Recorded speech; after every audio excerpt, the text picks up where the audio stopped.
Hello. Hello. Hi. All right, Kimberly, we should be live now. So thank you. We got it all sorted out. So thanks a lot for taking your time out tonight to join us here on Radio Nation. It's a little crazy, but thank you.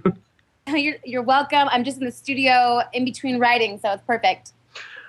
All right, so getting started into this, you're a pop singer and you're really popular, sort of on the online and just in the California area and in general. What got you started into music? Well, basically, I when I was little, I was that little girl who kind of did everything. My mom put me in everything. I would run around the house singing, loud, annoying. I was that girl, and for some reason, when I was this age, I thought that I had like the best voice. I remember thinking, oh my God, if I sing, someone's gonna want to sign me. And this is when I was like 3 or 4. So looking back at videos, I was terrible, but I had this passion, from the very beginning. I was a dancer and a competitive roller skater, and I used to always write songs when I was little. For some reason, I kind of just, always knew like where a song should go, and I would write down, what I was thinking, what I was feeling, even at like such a young age, like it's from 7 years old and whatnot. So, my parents said to me that if I went to college, then I can do anything I want, no matter what it is. Obviously, it has to, be legal. But I majored in theater at UCLA, and after that, I'm actually during my college career, but I've taken this seriously as a career ever since, and I'm so happy. It's not easy, but I've definitely had a very interesting journey so far. What made you really decide, or was there a moment that you decided that, this is what I want to do seriously? Was there sort of a defining moment in your life before you took it seriously? There was actually, believe it or not, this actually defining moment is kind of silly, but in college, when I was a freshman, I was interning at the Young and the Restless for some reason, I got an A, which all that matters.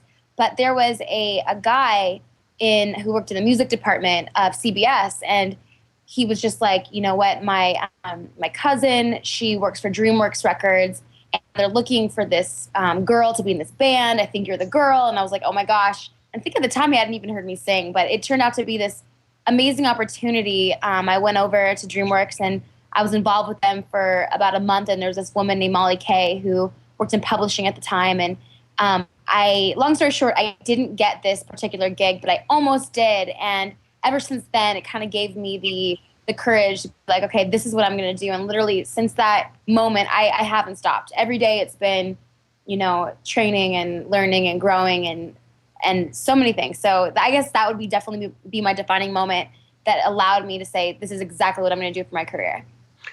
You've got, like you mentioned earlier, you got a degree in theater from UCLA. So how did that really transfer, or how does that help you, I guess, in your own singing career? Well, truth is that I never felt like I belonged in the theater department. I felt like I was too edgy, too out there, kind of. I should have maybe done something else, but I did acting when I was little, but definitely theater is like a whole thing in itself. And everybody was so insanely, oh my God, I'm the worst one in this theater department. But what really shaped my life was my career as a competitive artistic roller skater, which is so silly when I say it out loud.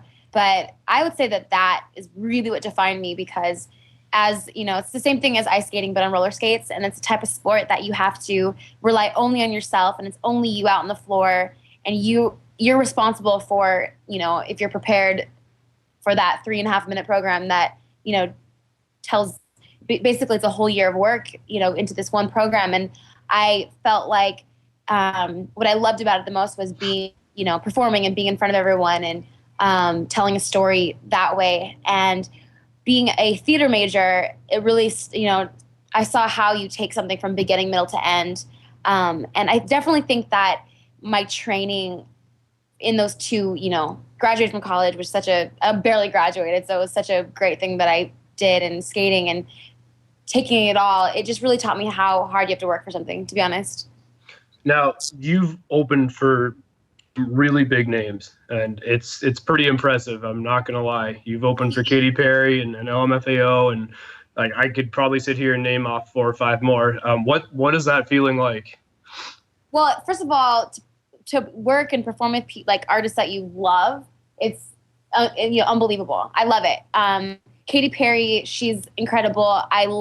She's probably one of my favorite artists even right now because of her songwriting. She's tongue in cheek and she's consistently growing as an artist, which I am myself right now, and a huge growth. I'm actually coming out with music that is completely different from what I've been doing. So it's great being able to work with people that you've looked up to. It's amazing. When you open for musicians that are, names that pretty much, most people would know, they don't have to think about who that is. Do you learn something? I mean, do you pick up things that they do, even tiny little things that, oh, I never thought about that, or they do this? Oh my God.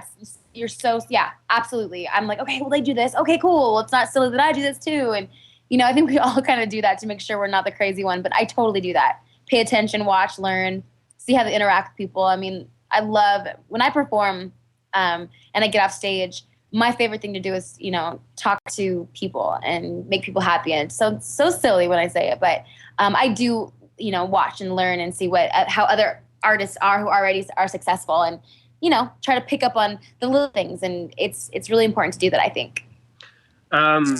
Now you've also appeared in some advertisements from what I read and from what I understand, Pepsi, Mountain Dew, that sort of stuff. What's that like, and how did that happen, and how did you get involved with that? Well, I always, as an artist, I think that you're your own brand, but it's important to like link up with other brands. And because of my background as a dancer and a roller skater, I've had so many cool opportunities to do cool things that pretty much no one else can do. I'm probably one of the only singing roller skaters that kicks ass out there. So I've done some pretty cool things with it, which I'm not going to lie, I think are pretty rad. For Mountain Dew, I was a roller skater and a roller girl, and I was drinking the Mountain Dew can and catching it and, doing a lot of cool stuff. I've done a lot of, I've done Coke and Diet Coke and, it's been great. And I recently did a very cool, little thing with Skittles. Skittles is actually my favorite candy. And we did an online, basically they made me, and they've been doing this with a lot of celebrities and athletes and whatnot, but they made me a Skittles headphone, Dre Beats headphones covered in Skittles. And I did this whole photo shoot. And we, did this whole social media campaign. So it's very cool to link up with brands. I think it's important because my whole thing is social media, and I love talking to people on Twitter all the time. I'm the biggest nerd. I'm on Twitter all the time. I think it's important to get out there as, any way you can. Now, going back a bit more to your music career here, you've co-written with musician Ina as well.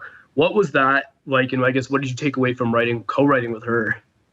Well, basically, I actually co-wrote with another writer without her. We actually wrote without her. And we sent it to her a bunch of times and, made some changes. But it's great. I love writing for other artists because I am definitely, no matter where this career takes me, I'm a writer, and I always have been. So being able to write for others and write for myself is amazing. Your music. Let's get more down to some of the actual songs here. Your song "You Make Me Wanna." Talk a bit about that song. Where you got your inspiration for writing it. Well, that song is just kind of like a really fun, no-brainer. You hear it, you want to get up and dance type of song. And I felt like when I heard the track, my producer Jeeve did the track with DJ Eddie Amador. And when I heard it, I was like, okay, this song is just, it's the type of track that can almost be by itself even without vocals. So I just kind of wanted to do something that wasn't too deep. It wasn't taking itself too seriously. So You Make Me Wanna Ooh Ah Na Na Na La La La. It's kind of like, it's fun, it's sexy. And when we had the song finished and Atlantic released it, we really wanted to do something just kind of comedic and fun with it.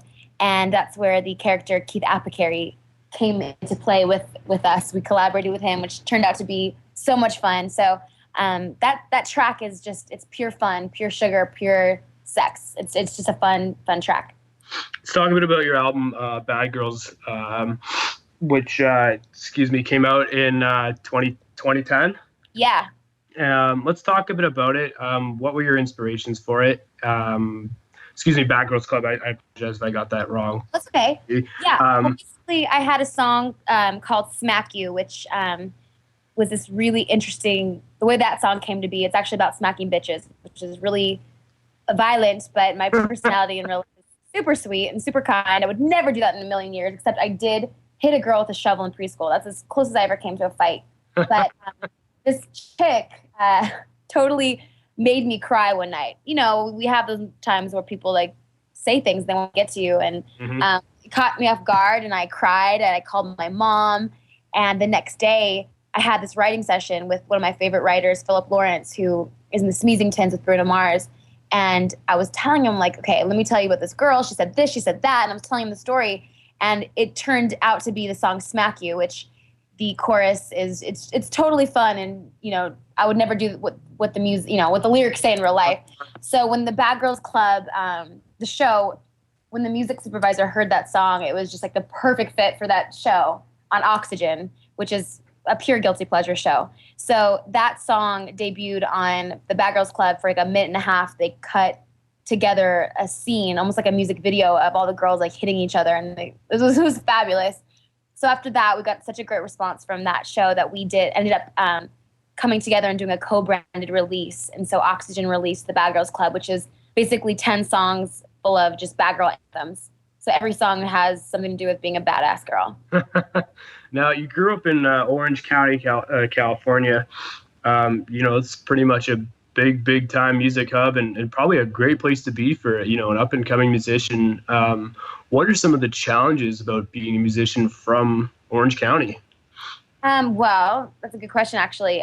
Orange County, I live in LA now, which, you know, it's so interesting that Orange County, Huntington Beach is where I grew up. It's only literally like 45 minutes away, but the OC is so different than Los Angeles. It's so weird. Like some of my friends from high school, they literally never even drive 45 minutes to where I'm at. It's such a different vibe. It's definitely the city.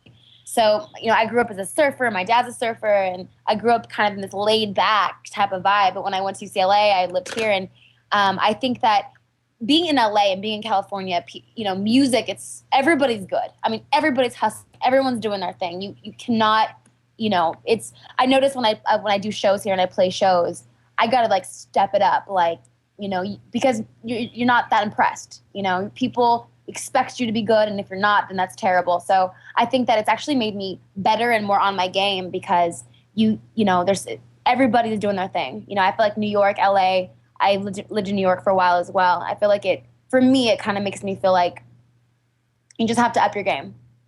What brought you to New York? Music. It's a funny story. It's too long to even go into it, but I was working and collaborating with, I wanted to kind of get out. I think it was my year to kind of rebel, because, you know, I went to school here and I never really left, and I just needed to just get a different vibe. And honestly, I'm not going to lie, when I moved to New York, I had never been on a bus. Isn't that crazy? Like, I didn't even know where to put the money, which is so embarrassing. I'm like, okay, you know, because we all have cars here, and, you know, not something that I did. So yeah, I feel like that year in New York, being there, I grew up so much. I just kind of got it after that. I kind of just like, okay, I get life almost. I was struggled out there. I know that sounds so cliche, but it's true. I didn't have money. I was there for music, and I learned how to do everything in the studio. I learned how to be an engineer. I was cutting people's vocals. I was writing. I was cutting my own vocals. I was recording myself. I just needed to grow. And I think after I got back from New York, I really felt like I was like, okay, I'm an artist now. Because when I started music, I was hesitant to call myself an artist until I really felt like. Did you find the adjustment in terms of the lifestyle? You know, New York is this crazy, busy, you know, hectic city, and you got California, which is similar, but the lifestyle is just very mellow. What was that a hard adjustment to go to this eastern city that's just everything is so fast paced? It totally was. But I needed that. I needed to kind of get shocked. I just kind of feel like before I went to New York, I kind of looked up to New Yorkers like, oh my God, you're so cool. You know how to maneuver the streets and take a subway. And I literally was like, oh my God, that's so yeah, I felt like I kind of had this sense of independence, and that I could do what I kind of looked up to. And honestly, it really is something that I love New York. I love the energy. I love that everything's open. And because as an artist and as a musician, I'm always in the studio, and I don't go to bed until like 6 a.m. And when I want to get something to eat, and 5 o'clock in the morning, nothing's open here. So, but in New York, everything's open. So I just think that it's something that in life, and no matter what you do, you kind of have to do something that takes you outside of your comfort zone, so you have a different perspective of who you are. I mean, it really that really helps. Now, you've also got a little bit of a journalism career, if that's probably the right word to use it. You've done some stuff hosting gigs for TV, and you've interviewed some musicians. How did you get into that? I pretty much, I think my whole thing, and maybe it's the reason why I love being an artist, is that I just love talking to people, hearing people's stories. I get inspired to write songs and whatnot. So I think if I wasn't an artist, I would have been a therapist. I love hearing people's stories, and I'm actually better at asking questions and answering them, which is so funny. But yeah, I started doing that. I started doing that when I was pretty much in college. And I think I really was good at interviewing musicians because I was a musician and I really got what they were doing. And I was probably not as good at, I wouldn't be good at doing football or, Right. sports reporter. But for music, I definitely is something that I love because I love just seeing people's journeys. And actually, I'm still hosting. I'm still doing a lot of stuff. I'm actually hosting the American Music Awards red carpet, and with Lance Bass from NSYNC. I'm actually shooting some episodes with him, and I think it's something that just comes really natural to me, and it makes sense because it's my world and it's who I am, and I'm an artist, so I'm kind of like it's a musician who loves talking to other musicians. And even right now, I'm in the studio with some DJs, DJ Savi, who's amazing, and we're writing and we're recording. And I think if there was a camera in the studio in the session, it'd be almost like we were having an interview because, when you meet artists, you always want to hear their journey. Like, how did you get here? How did you end up where you're at now? And I think it just makes sense to have that documented. Now, is there anybody that you've interviewed? Is there some names out there that the listeners would know? In terms of who you've interviewed, and I guess who have you interviewed that really just kind of you're like, wow, it's a crazy story. Oh my gosh, I've interviewed a lot of people, Lenny Kravitz, Jessica Simpson, actually a couple of years ago. But I've noticed that every artist has a similar kind of story, and which is cool. It's like we're in this like club because this life that we live is so strange, and no matter what level of success you're at, everybody has been through wherever you are in your journey. Somebody's been there before you. And I just think that everyone has such an interesting story about how we ended up where we're at. So, and they're always kind of similar but different. Being myself as a journalist, and I write for a newspaper, and I'm also the host of Radio Nation and all this great stuff. I find it interesting that as a musician for yourself and going into interviewing musicians, what do you take away from it? Do you learn more about yourself as a musician as well? Do you learn how other sorts of things? What's that feeling really like? I think for me, honestly, I get kind of comforted by the fact that what I'm doing is okay, because I always say this, like right now, like my world right now, I'm locked up in a studio and I'm not. It's just so strange, I'm genuinely, literally every day, because I'm in creation mode and I've been creating. And when you're in that mode, your world is small, and I kind of get, I don't know, just comforted that I'm not weird, and I'm not this like person who doesn't sleep and goes to bed when everyone else is waking up. It's literally a weird life. So I kind of feel like, okay, these are my people, and I think I do take away from it. Like I'm on the right track, basically. Do you get a chance to watch interviews with, I guess it would probably be fair to say, a journalist like myself whose musical background literally could be probably 2 sentences on a page. Oh, no, why? You didn't like music when you were little? Oh, well, it wasn't that. I probably wasn't very good at it when I was little. So, do you ever watch interviews with basically journalists, people who, are trained in the journalism profession and think to yourself, they didn't ask that question, and wondered, is it because they're either not researching or because they're just not a musician and they wouldn't know how to ask a question like that? A little bit of both. Because, I think that if I were to ask someone a question, I'd probably ask them something that, someone else wouldn't ask. I think that getting somebody to say, give an answer that they haven't, been asked before, is really important. And I think it is a lot of it. You know, I think that depending on the audience that it's for, I think having a musical background definitely helps on, you know, getting an answer of what people are really going through in the studio and in the life of an artist. But I also think that just, you know, I do this show on Style Hall. It's actually on YouTube, and it's the biggest fashion and beauty network on YouTube. And my show is called FM.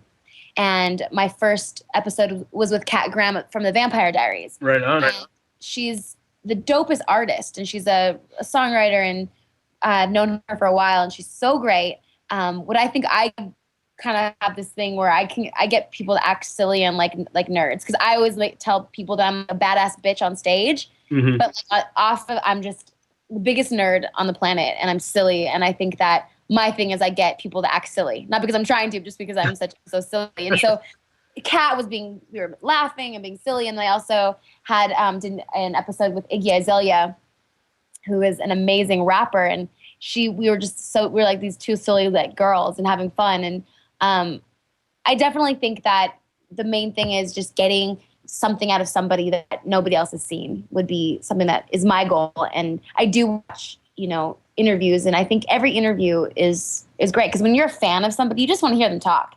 Just any information you can get out of them is, you know, people appreciate it. Well, speaking of interviews, and if you're just listening on the program right now, we're interviewing live with Kimberly Cole from beautiful sunny California, a place I would love to visit sometime. Nope, I have never been to California. Oh my goodness, where have you been? I've been to 30 states, but never California. Are you trying to stay away on purpose, or? No, it's just one of those things. It's you know, I grew up on the East Coast, and it's a little harder to get west. I mean, currently I'm in BC in Canada, but I don't know. It's one of the things I think I want to go with money. Like, I've done a lot of traveling and if anybody's listening to the show, they would know I've done a lot of taking the Greyhound or Megabus down to Pittsburgh for like $20 and wandered around and gone home the next day. See, that's fun though. That's fun. Like, it is fun. That sounds like an adventure. Well, so, you know, sometimes when you go to a nice hotel, it's like, okay, another like amazing hotel, whatever. I think doing something that's like you don't know where you're going to end up, I think that's cool.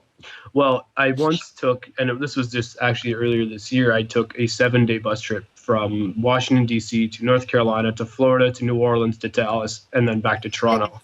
I see. I couldn't do that because I would get car sick and throw up on people. I've traveled a lot by bus, and to put it this way, sleeping in only one place, like basically I slept on a bus for 6 of the days, and the 7th day I slept in a hostel, and it was brutal. Did you take showers? Once in between that time, yes, it was very difficult, and it was all in the south, and it was quite hot. But you know what? You meet the most interesting people on the Greyhound. People that, you know what, if you saw on the street, you would never talk to, but you exactly. It's very, very cool. You know what? That's a great idea. I think I'm gonna have to do something like that. Well, definitely go with a friend, because I would never recommend doing it as I could not. I would cry. I'd pee my pants. I couldn't go up. I got wandered around New Orleans, and I kind of went down a street, an area that you probably shouldn't go in, and I walked into probably what was project housing and asked for directions because I could not find my hostel. And no. You know what? Surprisingly, nothing happened, but I turned around because I saw one of those memorial signs on the side of a road where somebody was shot, and I was like, you probably shouldn't be here. You know, like. Yes, yeah, somewhere else. It's a good learning experience. Absolutely. All right, let's get into some more questions here to do with yourself. We like to do this thing here on Radio Nation where we ask a lot of really just random fun questions, because like you mentioned earlier, our goal is always to ask the most different questions that we can ask a musician. Of course, we're going to have to ask the standard.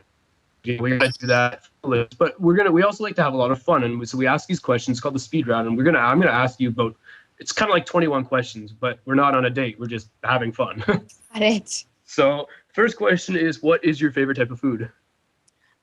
Cereal, cold cereal. Oh, what is your favorite cereal? I couldn't even. I'd have to give you a top 3: Lucky Charms, Golden Grahams, and Cinnamon Toast Crunch. Right on. If there's one place in the world that you've always wanted to visit, where is it? Bali. Ooh, good choice. What was your favorite Disney movie growing up? Aladdin. Right on. And what was it about Aladdin? I just liked the singing, and it was funny, and the genie and Princess Jasmine. It was, I don't know, I just think that was, to me, it was so comedic and funny, and I loved it. I would watch it over and over and over again. You know what? That's a movie, and it's like with most of the older Disney movies, and I'm sure with even the newer ones, when you get older and watch it, it's even funnier. I know. I've done that recently with Aladdin. I was like, that's some pretty adult humor going on. Like Robin Williams as the genie is like, it's hilarious. Like, He's great. Yeah. Okay. What is one thing about yourself that people don't really know about you? Well, I mean, let's see. I've the whole roller skating thing is interesting.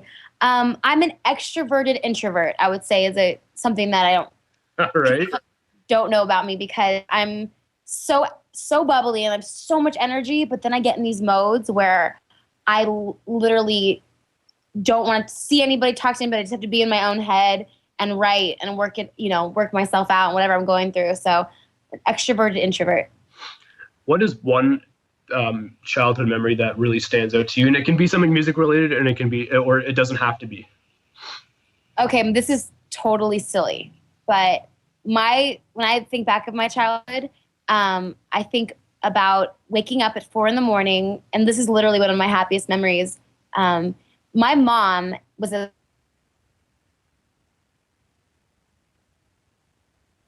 but the biggest thing we would do would be driving to my grandma's house, and my grandma was like Santa Claus to me. She would give me presents and fun. She lived far away, so the biggest memory and the thing that makes me the happiest is thinking about getting up like at 4 a.m. and driving with my family to see my grandma. I know that's totally boring, but because I didn't travel when I was little, it was such a big deal to me.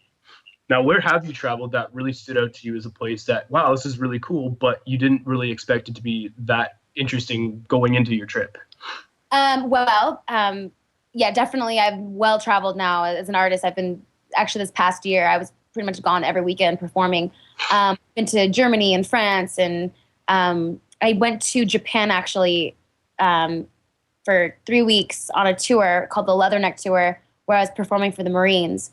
And I traveled all around Japan performing at different Marine bases. And I would say that Japan has so much hype, and it lives up to it. I was so impressed. I loved it. I loved the culture. Everybody was so sweet and nice and kind. And I spent about a week and a half in Okinawa, which was amazing. So I would say Japan so far has been my favorite place I've been. Have you ever visited Canada? No. Can you believe it? I've never been to Canada. But I've been to Detroit, where Canada's like across the street. It is. It's the river. Now, did you like Detroit? And you can be totally honest. I actually love Detroit. I performed in Detroit about 4 times. I did Gay Pride 2 years in a row, and I performed in Ann Arbor. And comparing performing in LA to performing in Detroit, it was so much better. Like, so much more fun, and the vibe, and people are like not afraid to like show their love, and I love the energy of Detroit. So yeah, I actually loved it. I did hear a couple gunshots now and again, but whatever. Give me a description, and this is probably not necessarily a 21 question type question, but this is more of a musician question, and that is, give me a description of what it's like for the type of audience in LA, because everybody knows that LA is a huge place for everybody wants to go perform there. But what's the audience like? Is it a really hard audience to impress? I think so, but actually, I do a lot of gay clubs, which are, I mean, to me, that is the most rewarding, because they're so just, like out there and loud and fun and just loving and appreciative. But I would say like the cool clubs, for example, like the Supper Clubs is like a really cool club out here, and all like the places like Greystone, and where it's like young Hollywood, everyone kind of just stares at you. And even though they like your stuff, they don't want to like tell you, and it's kind of funny. But if you get them like clapping and like having a good time, then you've done it. I definitely think that they're hard to impress, because everyone's kind of pretending that they're too cool, but they're actually not. They're just think they have to be. But also it's funny, because if you perform like at the Viper Room, or these places where all musicians perform, pretty much everyone in the audience is a musician too. I kind of get that vibe. If you go out to dinner, there's this place, my favorite Mexican food place that I go to pretty much way too much, like 5 times a week. You're always someone sitting next to you talking about their project, whether it's like they're editing something or they're, you just kind of feel like you're in this big camp and everyone's an artist. Dude, that just brought me into what I wanted to ask you next, which is if somebody came to visit you that had never been to Orange County or to LA, and you were a tour guide for one day, where would you take them and what would you do? Okay, well, first we'd have to go to Melrose. We'd have to drive down Sunset Boulevard, see all the cool spots that people perform. And then I would say you definitely would have to hit the standard touristy things because being a tourist is fun. Like sometimes I am a tourist in my own city.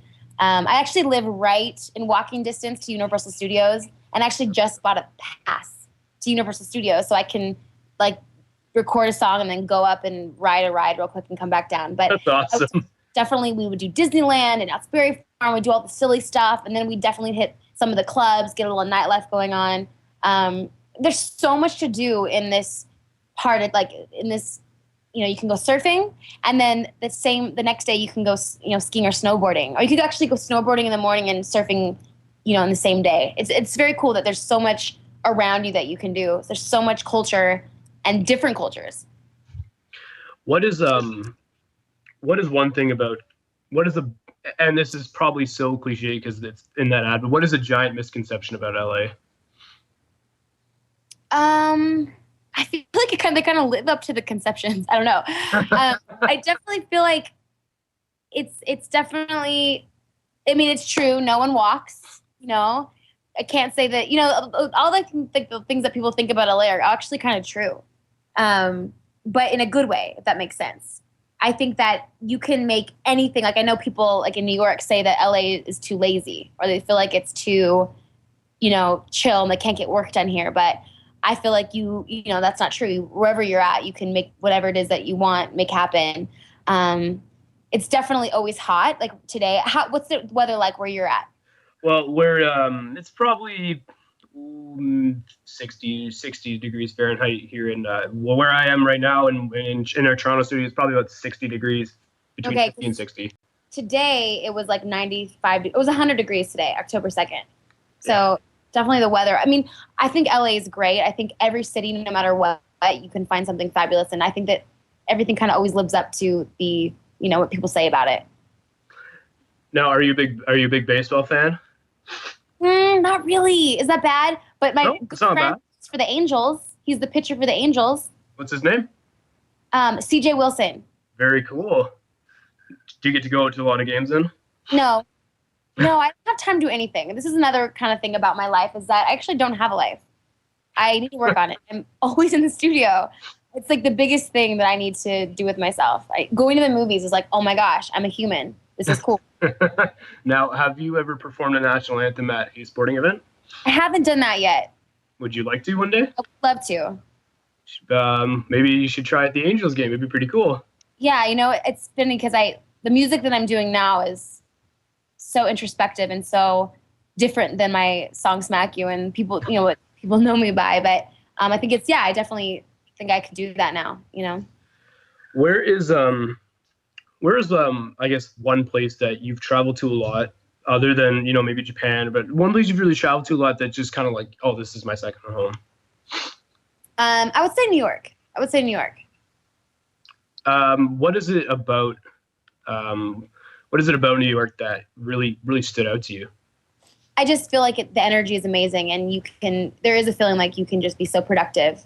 And every time I'm in New York, I'm inspired. This is a question, and it's from it came out from one of the musicians we had on our show. Their name's Last Bullet, and they're a great rock band from Toronto. And one of the guys in the band, Brendan, he came up with a bunch of questions that we should ask people. And one of them was this: you're on death row, you did something terrible, and you murdered somebody, and you're about to be executed. What is your final meal? Oh, gosh, what did I do? I'm a murderer. Yeah. Definitely Mexican food. I would want guacamole with chips to start off the meal, and then like a big bean and cheese with cheese and beans and things burrito type of thing. And then I would want definitely some sort of like like ice cream, frozen yogurt with like cereal in it and candy and fun things for dessert. But it's kind of what I eat all the time anyways. So Right. I guess I eat my last meal every night. What is it about? Um, what is it about? I guess being from California, like when you travel and stuff, do people like, oh, is traffic like really crazy in LA? Like, how do you drive? Like, what is there something you just want to be like, no, like this isn't true? Oh, well, no, because traffic's terrible. I would say people are nice. I mean, maybe, I don't know. I think it's a New York kind of stereotype, but I Right. think that people are really nice here. But I definitely think that, again, I think it does live up to a lot of the things that people say about it. Getting back to your music career, what's sort of like what's the future like for you? What does the future hold? You just mentioned that you're actually in the studio right now, working on some stuff. So I guess what's the sort of the short term prognosis for Kimberly Cole? Well, actually, I'm in, for me, the most exciting time in my career that I've ever had because I've had success. I'm so appreciative of where I'm at, but I'm not where I want to be quite yet. And I'm doing the best music I've ever done. And I'm so proud of it because when I started writing and working on music, I didn't even want to be a pop singer. I wanted to be doing stuff that was kind of left of center, a little out there, a little outside the box. And I started writing those kinds of songs, like depressing, but totally emotional type of songs. And then I somehow just got into pop, and then I went full blown pop. And now I'm kind of getting back to that because I was on a dance label with Atlantic. I was on Big Beat Atlantic, so people definitely see me as a dance artist and a pop artist. But I'm definitely taking where I started, which people probably wouldn't even believe the records I had at first, my first records I was writing. So I'm kind of adding that in there right now, and I'm so happy because I've actually gone through a lot in this past year. It's been a year where there's been the most learning and awareness of life. I don't know if that makes sense, but I've really been able to utilize that and have written like the best songs I've ever written. So I'm excited to it's like Kimberly 2.0 in my opinion. What It's like they're for me. what were some of the things I guess that contributed to this sort of enlightenment period? A lot of heartbreak. I think life is just wow. Life was just really real in recently, and no matter what anybody says, I'm telling you, when you have strong feelings about anything, you're gonna write some good stuff. So, heartbreak has really inspired me, which is sad but good. Are you allowed to, or I guess better phrase this question, in terms of upcoming performances, are you aware of, or do you know, is there anything you're allowed to sort of share with us in terms of upcoming gigs that you'll be doing, whether it's in the LA area or nationwide, or? Yes, I have a lot of actually stuff coming up. I'm doing a really great performance at the Inspiration Awards, which will be my first live award show performance. Last year, Adele won, and this year, and I think Christina Applegate won last year. So it's about celebrating women. So I'm performing live, and that will be televised. And I have I'm actually rebuilding my show with my new music right now. So a lot of stuff's happening, a lot of great stuff. I'm going to be doing more dates with a Leatherneck tour. But yeah, there's so much great stuff, and I'm going to keep you posted with all the specific dates. Now, another quick question I want to ask. Talk about social media. You got a lot of followers. You got 1.6 million followers on Twitter, and you got a huge amount of fans on Facebook. How big has social media been for you as a musician? And I guess what is it like being an artist with so many fans?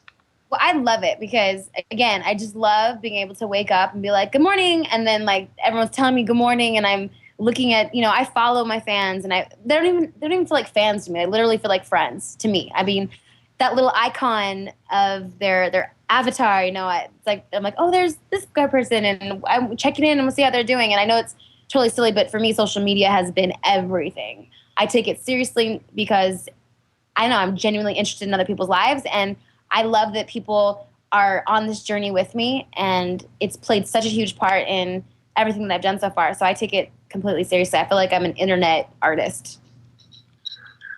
Where do you think you'd be without social media? I was never in the music industry before it existed. So I just look back and think, wow, every day I feel like I can get up and be productive and share what I'm doing with people. So think it'd be sad and terrible, and it'd be much more like the old school way where you'd have to completely rely on everybody else to get your stuff out there. So I'm happy that even though in a lot of ways people think, oh, you know, the music industry has changed so much, but for me, I didn't know the old industry. So for me, I love it. I'm going to change gears a little bit here, and I'm going to actually do something that we've never done on this show, and that is because you have a bit of a journalism background and because you have interviewed so many people, you know, quite a few people, you get the chance to interview us on Radio Nation, and you can ask us whatever you want. You can, if you have any questions about this show, go for it, because I'm sitting here ready to, yeah, absolutely. Turning the tables, huh? Okay. Well, how many nights a week are you guys on? We are on every Tuesday night. Every Tuesday, so once a week. So how many different artists do you have each night? It depends. Right now we usually have 2 to 3. Some nights we just have 1. It depends. Usually how we go is we do a live in-studio guest from the Toronto area, and then we like to do one artist either from the East Coast outside of Toronto or Central Time Zone, and then we do another artist from the West Coast. Very cool. And do you kind of feel the same thing where different artists have different stories of how they came to be?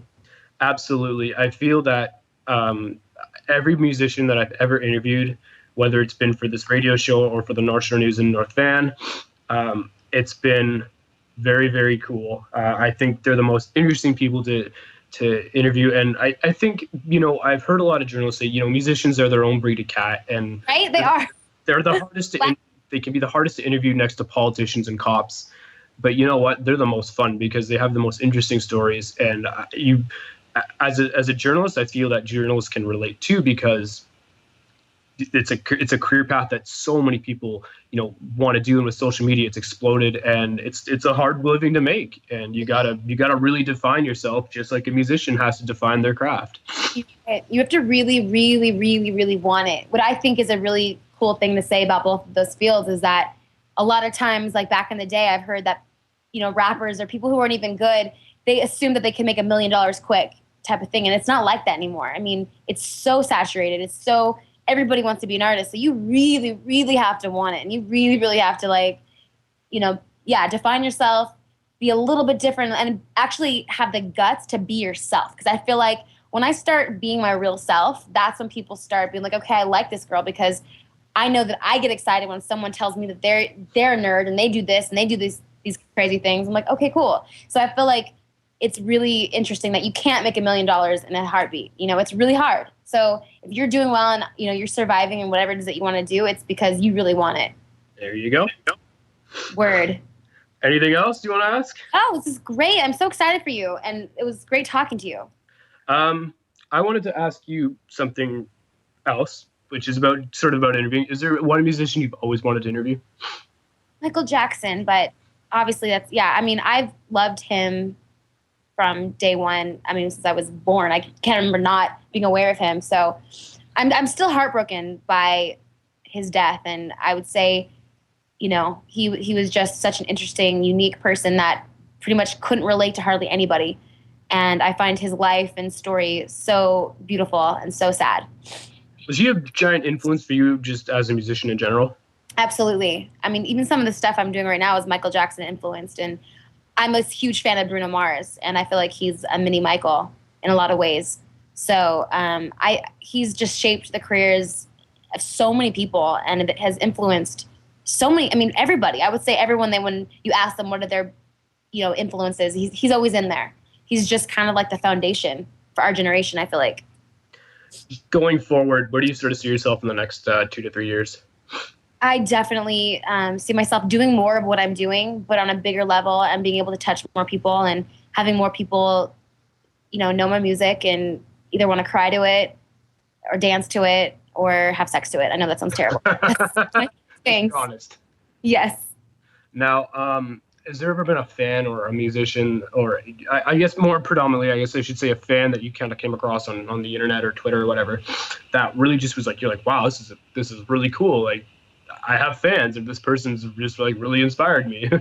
Yeah, I mean, no, I'm really kind of blown away by some of the love and the fans that I have on Twitter, and I'm just so, it's honestly keeps me going, because there are days like yesterday, for example, I had a really bad day. I got some bad news because that's the interesting thing of my life. And I think other artists will say this, like, you're up, you're down, you're up, you're down, you're up, you're down. You never even have time to like think where you're mentally at. So I honestly say, and other artists say this too, but it's true. The fans, and when people say things or nice things, or they draw you pictures, or I don't know, it really keeps you grounded of, okay, this is why I'm doing this. I think every artist, they're really doing it to make a difference and touch people. And you kind of lose sight of that when you're fighting so hard to just stay afloat. And so, yeah, I think that I appreciate all the love, and I'm blown away by how amazing it is. And that's literally what keeps me going. What was the biggest challenge for you sort of as a musician, and how did you overcome it? I think for me, because I come from a family of just doctors and lawyers, and education was just so important. I think that once I graduated from college, I was like, okay, now I'm just an adult. I'm this adult person, and I have to make money. And I'm so happy that my parents were like, okay, you want to do this, you're gonna do it. And just surviving and being thrown out there, just having to make money. And I had to do the craziest things, not like illegal things, of course, but I was a nanny during the day, and then recording all night. I nannied for a bunch of interesting, actually, famous people, which is actually another whole story in itself. But I kind of had to do anything I could to just keep it going and stay afloat and pay my rent. And I still to this day, I mean, I'm definitely doing my thing and making money and surviving and, doing well. And I get excited. I'm like, oh my gosh, I'm making money. This is so cool. Doing something that I love. But it took me a second to get here, and I just want to keep it going.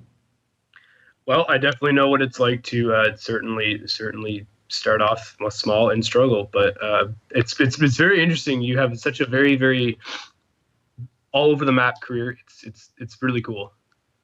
I've had a lot of experiences, but all these struggles that I talk about, and I honestly, because that's what we do. You too, as a journalist and as an artist, all we're doing is utilizing our thoughts and our feelings and our take on the world for our career. So you kind of have to take all these experiences and use it for good, and it actually helps us. What's one thing you remember most about being the age of 4 and singing and dancing, and you studied piano? So what's one thing you remember the most that really stands out? And do you still sort of, I guess, did it help your career to the point now where you're like, oh, I still do that kind of stuff, even though it's like I'm a big musician now? Oh yeah, like I pretty much am the same girl I was then. I do the same stuff. It's just a different level. This is how crazy I was. I would make up dances, make up this whole like show by myself. I would go around to the neighborhood, invite my neighbors. I didn't even know them, but I assumed and was sure that they were going to be so entertained by whatever it is that I came up with. I had the guts to just like literally knock on the door and say, hey, having a show in my garage, be there at 6. Chairs. I was doing this by myself. Like, people would come. So I'm like, I'm just kind of doing the same thing, but at a bigger level, which is good. At least I'm not in my garage. That's success right there. Now, what do you remember what people would say? I mean, they're like, some little girl shows up at your door and you're like, all right. Sure. I think they definitely, I mean, like I said, I look back at videos and I was actually kind of terrible. But I think they were just like, okay, this girl has confidence. And I lost my confidence actually in high school, believe it or not. I had so much confidence, obviously, but for some reason I lost it for a little bit. And I think it was actually good that happened, because I kind of was able to like, okay, it actually helped me because I felt insecure, and I was in the popular group, but I was bullied in the popular group and all this stuff that you go through. So it kind of threw me back and took me a step back. But I'd say that people probably thought when I was little that I just had so much confidence, so they just probably got a kick out of me and were like, oh, okay, do your thing. Now, I don't know if you'd know this, but I mean, anybody that sort of watched you when you were little, do you know if they still follow your career sort of attentively and seriously now? Yeah, I mean, totally. Because of Facebook, of course, people know what I'm doing, and they're just like, proud of me, not surprised. And it's interesting. Yeah, people definitely, I have a big family, and it's cool. Like I said, like my whole family, like my brother's a dermatologist and my dad's a dentist and my mom's a principal, and everyone has these kind of like huge kind of careers. And I have one cousin who's a magician. So it's him and I in our family that were like the the outcast, but in a cool way. He's actually a really successful magician. That's very cool. Yeah, it's very, very, very interesting. All right. Well, is there anything else you want to add before we let you go tonight? No, this has been great. I feel like we had therapy. Well, you should definitely come on the show again. And if you ever want to come on and do an interview with me with a musician, that would be cool, because we've done it once in the past where we had an artist come on, and it was really cool because you ask all the questions to a musician that I couldn't think of because I'm not necessarily a musician. And I can ask some of the journalism questions as a fan because you're not necessarily, you might be a fan, but I look at things in a different light.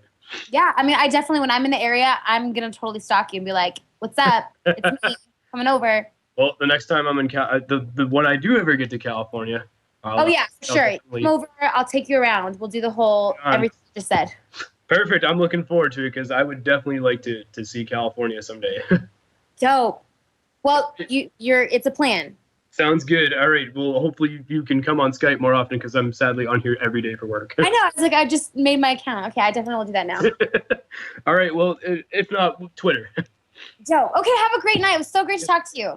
All right, Kimberly. Thank you very much for your time. Okay, bye. Cheers. And there you have it.